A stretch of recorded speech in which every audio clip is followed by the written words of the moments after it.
Well, to quote a certain famous movie gangster, just as I thought that I was out, they pull me back in.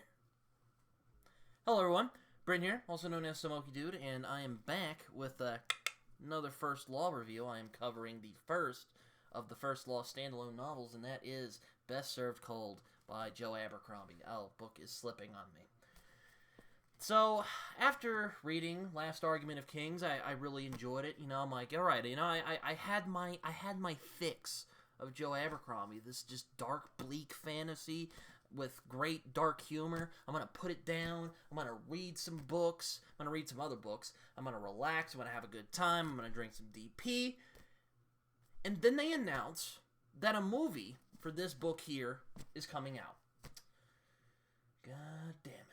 So, I decided to pick this book up and read it, even though the movie version of this book is probably not going to come out for a few more years, but I decided to be ahead of the game. And, yeah, so that happened, and I read it, and, well, it's a Joe Abercrombie novel, and it was still pretty damn good, so let's get into it. I have to say, Joe Abercrombie's characterization, his gift for characterization, continues very strong in this novel. I mean, his sense of character voice, characterization is so well done. I mean, the inner voice of his characters is done so well. I was watching my friend John from Talking Story talk about how Joe Abercrombie is the master of voice, and he really is, especially with not especially with this novel, but you can definitely see all of his characters have different voices that you can hear in your head as you're reading along, and that's not a talent that that's a talent that a lot of great authors have, but Joe Abercrombie, he makes it into a science. I mean, there's not really much else to say about it. I do find myself agreeing with Matt's view from Matt's fantasy book reviews, because funnily enough, he made a review of this exact book.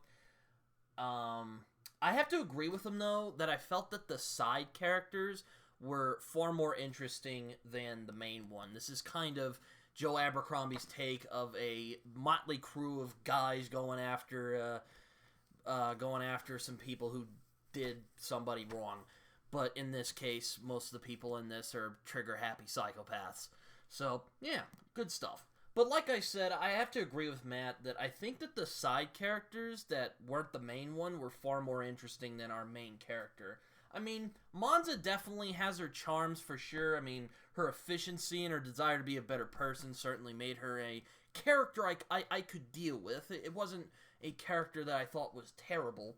But I thought that characters like Morveer, Shivers, Casca, who we met in the first trilogy, if you've read the first trilogy, you know who Casca is, and Friendly to be far more interesting as characters. I was particularly intrigued by Morveer, the master poisoner, who's basically this pretentious douchebag who thinks he's just the hottest shit ever, even though he's often screwing things up.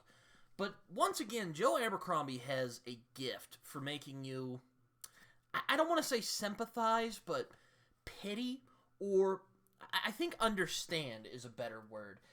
I really like how Joe allows you to understand people who are awful, but you can still understand them. You can still even pity them at points. And you see this especially with Casca, but you also see this a lot with Morveer, because Morveer is a terrible human being. And Joe often plays his narcissism and just utter sociopathy for laughs, because he's just completely socially inept. But at the same time, I felt myself feeling kind of sorry for him, because you can tell, because as it's shown, deep down, Morveer does want to connect with other people. The problem is he just doesn't know how to, and also he's just a narcissistic asshole. I also really liked Friendly. He definitely is an interesting character. He's not the deepest in the world, but I thought it was interesting because he definitely shows signs of having what we would know today as autism. And as someone who has Asperger's disorder, I thought that Joe depicted somebody with autism very well. I mean, yeah, there is the sort of stereotypes, he's very obsessed with numbers, and he's very obsessed with his dice. But he captured the feel just enough, and I wasn't offended reading it. And I was glad that he had an autistic character in his book. Or, well, they don't outright say it, but he's pretty much autistic. And, well, Shivers, I'll get to Shivers. I'll admit, while I like this novel, I had more problems with this novel than I did with the original trilogy. I was starting to fear that Abercrombie was treading water with his themes, his ideas, the things he likes to do. Now, while I think that his use of repetition in the original trilogy was fine enough on its own, in this, oh man, it really, it began to become tedious, and it started to test my patience. I mean, there is, Shivers' declarations about his pride was definitely the most irksome part of this book. I mean, I just wanted to tell him to shut the fuck up. But there were also other things, such as the plot beats, that rang familiar for me, and such as the Monza and Shivers' doomed romance. What does that remind me of? A Northman and some saucy lady from, another country get together. Where have I read this before? Oh, you get the joke if you've read the first log. I'm not going to explain it. Not all of it is bad, of course. I do think that, despite those issues, I think there is still some really good discussions of themes in this, and we see Joe really expand on the themes of this series about how it's really difficult to change your ways, and sort of that battle between nature and nurture. Is somebody evil because they choose to be, or are they evil because their environment basically ensured that they would become evil? I mean, this book explores how this world of the First Law is so bad that it actively makes you worse as a person. You see this with Monza, you see this with Shivers, and I mean, I thought Shivers was a really interesting character. His annoying discussions about his pride aside, him declaring he has pride every 5 minutes aside, I thought he was really fascinating. I thought he was a really interesting mirror to the character of Logan Ninefingers from the original trilogy. As a matter of fact, Logan Ninefingers and Shivers do have a history together. And as a fact, I would borrow a phrase if my friend Kyle would allow me to borrow a phrase. I would say that Shivers and Logan are almost the same character, just at different points in their lives. In that they both want similar things. They're both very similar. They both are people who want to be better as individuals, but their violent nature, their ultimate inability to escape who they are is ultimately what screws them over in the end. And in this, you see this a lot. But again, it wasn't quite as compelling as Logan's story. I mean, I don't know. It just kind of, again, going off of the repetition in this, again, it did kind of start to annoy me after a while. You even see it with characters like Morveer, but then again, Morveer's meant to be annoying, so that makes sense for me. And also Casca, mostly I was annoyed with the repetition of Shivers. It just felt kind of lazy, and I don't want to say that, because I like Joe Abercrombie's work a lot. Again, this book kind of felt like it was treading water at places. I thought that it definitely felt like it was repeating a lot of the similar themes without really saying anything new. Exceptions aside about the theme. I thought the themes of this novel were really well done. I mean, of course, the whole, revenge doesn't solve anything, and of course, Monza, she becomes more ruthless, and you kind of get that little shebang. But the theme of the desire to change and the world being so bad that it's kind of hard to, in a world that is as cruel and as ruthless as this one is, I thought was very well done. And again, I think Joe Abercrombie did some, I thought he did very well with that. Now, given that Best Served Cold is a revenge story, the story moves at a really nice pace. There's a lot of really great, awesome moments. We get to see Joe's admittedly very sick sense of humor come into play. One of my favorite one of my favorite parts of the book is when they're all eating dinner, and Morvir, being the narcissistic sociopath that he is, decides to try and make some friends, and how he does this is that he says that he's poisoned everybody. Except it was a joke. And Vitari, of course, gives the my favorite line probably in this book. She goes, you know, I've had punches in the face that were more funny than that. Oh, man, that was...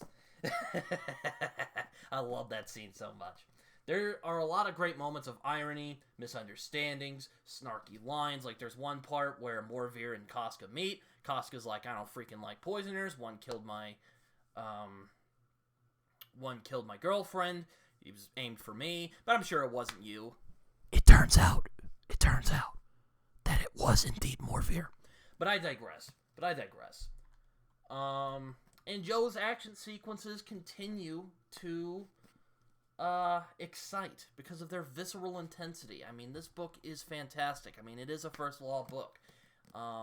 Definitely has that Howardian sense of intensity, though I wouldn't say the poetry is it's not quite as poetic as Robert E. Howard's work is. Now, I should note real quick, before people start freaking out, let me explain. Now, I will say, so far, I think that Best Served Cold is probably my least favorite book in the First Law that I have read so far. Now, I know before you guys start getting mad at me, don't shoot me yet, hear me out. This is still a very good book. I still enjoyed a lot about this book. As a matter of fact, if you watched up to this point, you've seen how I've enjoyed this book, even though I have my issues with it. But yeah, I found that the flaws were much more apparent in this book than they were in the original trilogy. I hope that Joe Abercrombie's best work is still ahead of him rather than behind him, because that original trilogy was just crisp butter, if you will. But I digress.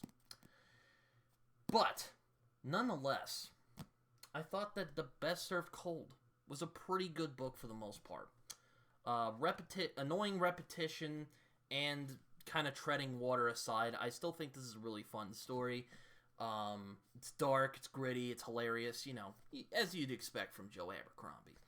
It's some good stuff, and I definitely do plan on reading more of the First Law. I had to take a break from Joe Abercrombie after finishing this, because as I got to the end, I was feeling burned out. I'm like, all right, after this, I'm gonna put this down, and I'm gonna chill out, and I'm gonna read some other stuff, and that's what I did, which I am still on to this very day.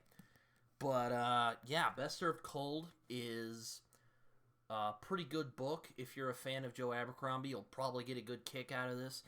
Again, there were some flaws that held it back for me. But it's still a very good book. I thought it was pretty good. And I recommend all of you check it out. I think it's well worth the try. But that's all I got for today. I hope you guys enjoyed this video. I've been Britton, also known as Smoky Dude. You can find me on Twitter. You can find me on Goodreads and Letterboxd, where you can find other reviews that are probably more coherent than the one you just heard right now. And you can find me on Discord, because I hang out on there. You can come talk to me. You can come talk to my friends.